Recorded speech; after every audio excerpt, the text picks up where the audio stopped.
విశ్వకర్మ, జై విశ్వకర్మ. ఎవరు అంటులేగా? జై విశ్వకర్మ, జై విశ్వకర్మ. అన్నం తిన్నారా లేదా?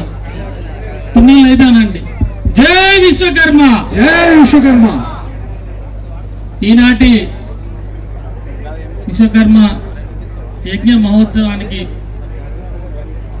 విచ్చేసినటువంటి తెలంగాణ నలుమూలల నుంచి సోదర సోదరిమణులందరికీ కూడా శుభాకాంక్షలు. ఆ దేవుని యొక్క ఆశీర్వాదం అందరికి ఉండాలని చెప్పి, వారి ఆశీర్వాదం ద్వారా మన సమాజం కూడా మరి గుర్తింపు తెచ్చుకోవాలనే విధంగా ఈరోజు ఇంత పెద్ద ఎత్తున మన ఆత్మగౌరవ కమిటీ మరియు యజ్ఞ కమిటీ ఆధ్వర్యంలో పెద్ద ఎత్తున ఈ కార్యక్రమాన్ని నిర్వహిస్తున్నటువంటి దీంట్లో భాగస్వాములు అయిన ప్రతి ఒక్కరికి కూడా పేరు పేరున ధన్యవాదాలు తెలియజేస్తా ఉన్నాం. సభ మీద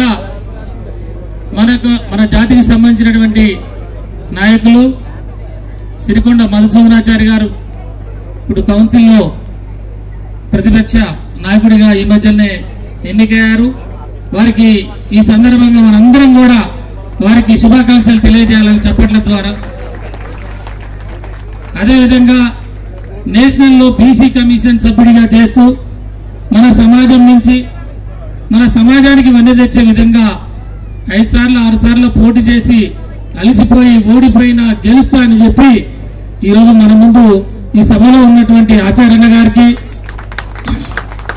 మరి అదేవిధంగా తన పెన్నునే గన్నుగా మార్చి 4 కోట్ల తెలంగాణ ప్రజల ఆకాంక్షలు నెరవేర్చడానికి జయశంకర్ సార్ గారు తెలంగాణ సిద్ధాంతకర్త ఉద్యమానికి ఊపిరిలిదినటువంటి వారికి కుడిభుజంగా ఉంటూ మరి తెలంగాణ మీద అనేక రచనలు చేసి అన్యాయం మీద పోరాటం చేసినటువంటి సాహిత్య అకాడమీ చైర్మన్ మాజీ బీసీ కమిషన్ సభ్యులు మన గౌరీ శంకరన్న గారు ఈ వేదిక మీద ఉన్నారు. ఇంకా మన సమాజం నుంచి అనేక మంది పెద్దలు ఉన్నారు. లాల్కోట వెంకటాచారి గారు మైక్ ఇస్తూ సమయం లేదు, కొంతమంది ఉన్నారు కొంతమంది వినలేదు అని చెప్పారు. నేను కూడా అంతకుముందు అంటున్నా నాకు ఆకలి అవుతుందని నేను అన్నా. మన గణేశాచారి గారు అంటున్నాడు, అన్న ఒక గంటనే కదనే ఇంతమంది వచ్చారు, మన వాళ్ళు తినకపోతే ఏం లేదు, ఏమవుతుంది అంటే సరే దీని సంగతి ఏందో చూద్దాం, అన్నం తినకపోయినా లేదని సభ అయ్యే వరకు పోవద్దని చెప్పి మేమందరం కూడా నిర్ణయించుకున్నాం. సబ్జెక్ట్ ఏంది? మాకు కట్టకోత మిషన్ ఉండే. నేను చెప్పేది 90, 88, 90 ముచ్చట చెప్తున్నా. సూర్యాపేట జిల్లా ఆత్మకూరు మండలం కోటపాడు గ్రామం. ఈ కట్టకోత మిషన్లో నర్సిరెడ్డి అని ఒక కట్టరు వచ్చిండు. కట్టరా హెల్పరా గణేష్ సార్ గారు చెప్పాలి. ఈ కోసే అతను ఆడు కోసు అనుకోకుండా ఈ చెయ్యి పెద్దని వేలు ఆ రంపానికి తగిలింది. ఆ రంపానికి తగిలి ఆ చెయ్యి పోయి ఆ ఏలు ఎగిరిపోయింది. పంచాయతీ పెట్టరు. పంచాయతీ పెట్టి మీ కట్టెకోత మిషన్లో పనిచేయటం వల్లనే ఇది పోయింది కాబట్టి వీడికో 40,000 50,000 ఇవ్వాలని ఊర్లో పెద్ద మనుషులు పంచాయతీ పెట్టారు. పంచాయతీ అయితే అప్పుడు ఊర్లో అంతా తీర్మానం చేస్తారు ఇయ్యాలి కదా అని చెప్పేసి. అంటే వాస్తవమే కదా, మన కోసం పనిచేస్తున్నవాడు దీంట్లో పనిచేస్తున్నవాడు చనిపోయే ఇది ఏలు పోయింది డబ్బులు ఇవ్వాలని మా నాన్న 2 ఎకరాల భూమి అమ్మి 40,000 రూపాయలు ఇచ్చాడు. సరే మంచిదే ఉన్నది. అప్పుడు నేను 10వ తరగతి చదువుతున్నా. మరి ఒక్క కర్రకోత మిషన్లనే జరిగితే ఒక్కడికి జరిగితే ఇట్లా ఉన్నది.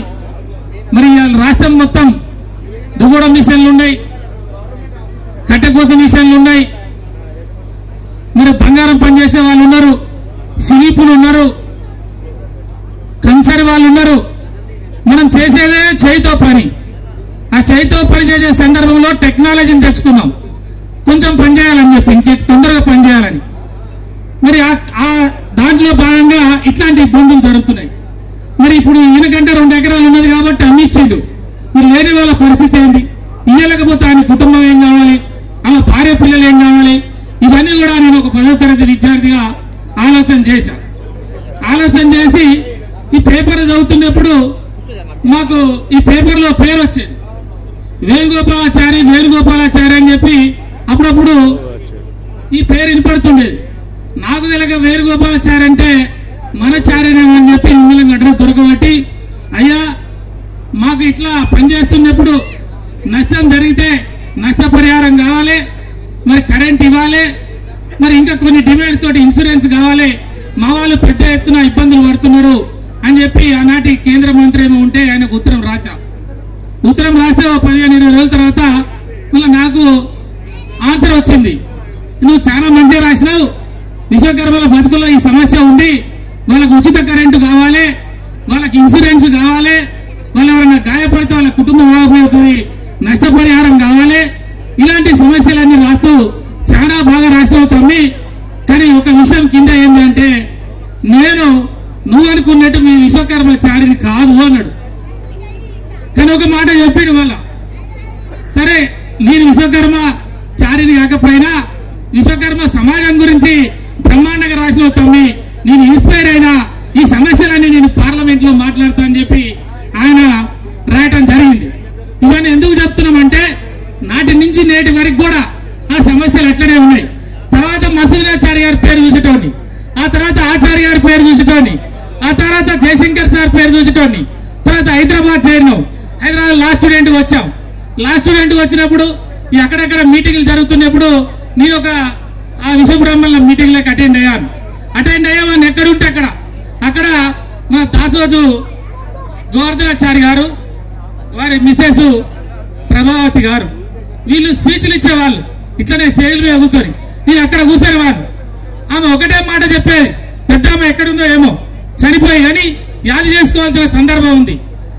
మేమేమో ఉడుకు రక్తం కొత్తగా వచ్చినాం, ఏం రాజకీయం కావాలి, మేము 10% ఉన్నాం, మాకు 10 సీట్లు కావాలి, ఎమ్మెల్యేలు, మా మసూదాచారి మంత్రి కావాలి, మా ఆచార్య మంత్రి కావాలి, మా జూలూరి గౌరీశంకర్ అన్న మరి మంత్రి కావాలని చెప్పి ఉడుకు రక్తంగా స్పీచ్లు ఇచ్చేవాళ్ళం. మరి ఆమె చెప్పేది మైక్ తీసుకొని మీ అందరికి విజ్ఞప్తి చేస్తున్నా, సోదరి మల్లారా మీరు జాగ్రత్తగా వినండి అని చెప్పేది. ఏం చెప్పేది అంటే విశ్వ బ్రాహ్మణులు మద్యం బంద్ చేయండి, అవకాశం ఉన్నంత వరకు మద్యం తాగొద్దు, ఎవరన్నా మంచో చెడో చుట్టమో పక్కమో వస్తే మీరు రాత్రి సూర్యోదయం అయిన తర్వాత మాత్రమే మందు తాగండి, సూర్యోదయం లోపల మందు తాగొద్దు అని చెప్పేది. ఇదొకటి. రెండో మాట ఏం చెప్పేది అంటే మీ పిల్లల్ని చదివించమని చెప్పేది. మీ పిల్లల్ని ఎంత కష్టమైనా, మీరు ఎన్ని ఇబ్బందులు పడ్డా మీరు బడికి పంపించమని చెప్పేది. కాబట్టి మీరు బీసీ కమిషన్ సభ్యుడు అయిన తర్వాత 3 సంవత్సరాలలో ఎవరు నా దగ్గరకు వచ్చి గురుకుల పాఠశాలలో చదువు సీటు అని వస్తే వెంటనే వాళ్ళకి సుమారు ఒక 100-150 మంది మన విశ్వబ్రాహ్మణ సోదరులకి గురుకుల పాఠశాలల్లో మరి జాయిన్ చేయించడం జరిగింది. తర్వాత మసూదాచారి గారి నాయకత్వంలో 5 ఎకరాల భూమి, ఆ తర్వాత 3 పదవులు, అంతా బాగానే ఉన్నాయి. ఇవాళ ఇంత మంచిగా కూర్చున్నాం, సంతోషం. లాల్కోట గారు గీక్తున్నాడు, కానీ దీనికి కన్క్లూజన్ చేసి 1 నిమిషంలో కన్క్లూజన్ చేస్తా. దీనికి సబ్జెక్ట్ ఏంటంటే రాజకీయంలో భాగస్వామ్యం లేకపోతే ఆ జాతి అంతరించిపోద్ది. మరి ఇలా ప్రభుత్వం ఉన్నది, మేము చేసేంత వరకు చేసినాం, మార్పు అన్నారు, సరే మంచిది మార్పు వచ్చింది. కానీ ఈనాటి ఈ సమాజంలో మన వాళ్ళు ఎక్కడున్నారు, మన సమాజం ఎక్కడున్నది? అసెంబ్లీలు ఉన్నామా, పార్లమెంట్లు ఉన్నామా, ఆఖరికి కార్పొరేషన్లు ఉన్నామా, ఆఖరికి కమిషన్ సభ్యులు ఉన్నామా? ఆలోచన చేయాలని మిమ్మల్ని అడుగుతా ఉన్నా. కాబట్టి రేపు మనకి 10% జనాభా ఉన్నది, మనకు 10,000 కోట్ల రూపాయలు విశ్వకర్మ జాతికే ఇవ్వాలని చెప్పి మీరందరూ బయలుదేరాల్సిన అవసరం ఉంది. రేపు రాబోయే పదవుల్లో మరి కమిటీ చైర్మన్లలో గానీ నామినేటెడ్ పదవుల్లో గానీ 10% మనకి రావాలని చెప్పి మీరందరూ ఉద్యమాలు చేయాల్సిన అవసరం ఉంది. మన వాళ్ళ హక్కుల కోసం, అవకాశాల కోసం, ఉచిత కరెంటు కోసం, పెన్షన్ల కోసం మీరందరూ మళ్ళీ బయలుదేరాల్సిన అవసరం ఉంది. దాంట్లో భాగంగా ఇక్కడ ఉన్న పెద్దలుగా ఆచార్య గానీ మసూదాచార్య గానీ నేను గానీ ఉద్యమాలు చేయడానికి సిద్ధంగా ఉన్నామని చెప్పి తెలియజేస్తూ, ఏదేమైనా మీ అందరి శుభాకాంక్షలు తెలియజేస్తూ, ఇలాంటి ఉత్సవం ఇంకొక మాట చెప్పాలి. ఇవాళ ఐక్య కమిటీ ఆత్మగౌరవ కమిటీ వేసాం. ఆ రోజు లక్ష రూపాయలు తీసి ఇచ్చారు వాళ్ళే సభ్యులు.